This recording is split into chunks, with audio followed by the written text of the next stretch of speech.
Ever since the first astronaut went to space almost 60 years ago, over 500 people have blasted out of Earth's atmosphere. They lived and worked in space at different times, but nobody's ever been born there. What if you were the first space baby to be carried aboard a space station? How would your young body develop in microgravity? And would you be able to visit your relatives on planet Earth? This is Satifo, and here's what would happen if you were born on a space station. So what's so different about being born in space anyway? No gravity? Well, in fact, gravity on the International Space Station is about 90% as strong as it is on the surface of the Earth. So why do we see astronauts floating around inside it? That's because they're actually falling. Let me explain. Earth's gravity is pulling the ISS down, but the ISS is moving very fast, at the same speed that the Earth's surface is turning underneath. The space station is constantly falling to Earth, but will never hit it causes microgravity, making the astronauts float around. The free fall is what would it be like to be born weightless? Before we get to the birth part, let us just say nobody's ever had sexual intercourse on a space station, let alone made a baby. It wouldn't be any kind of out-of-this-world experience. Fluids work differently in microgravity.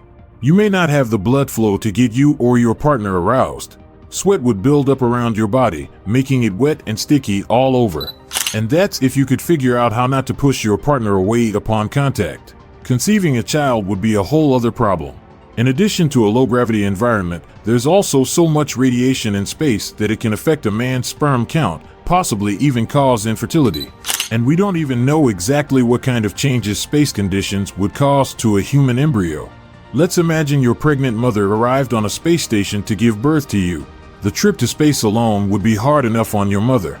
Pushing you out of her body without the help of gravity wouldn't be a piece of cake either.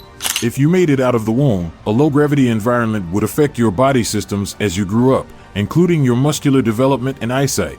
When grown-up astronauts work aboard the space station, their bone density depletes at a rate of 1% per month. Because it takes no effort to float in space, they also tend to lose muscle strength.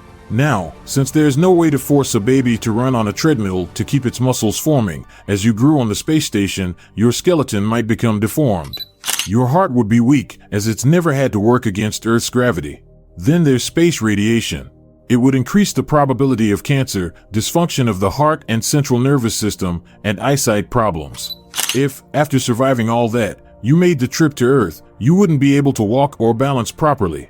You might also struggle trying to interact with people on Earth, since you grew up crammed into a very small space your whole life. Until somebody invents a gravity polarizer to generate artificial gravity fields on a space station, we probably shouldn't think about having babies in space. But once they do, how long do you think it would take for us to become a galactic civilization? That's a question for another day.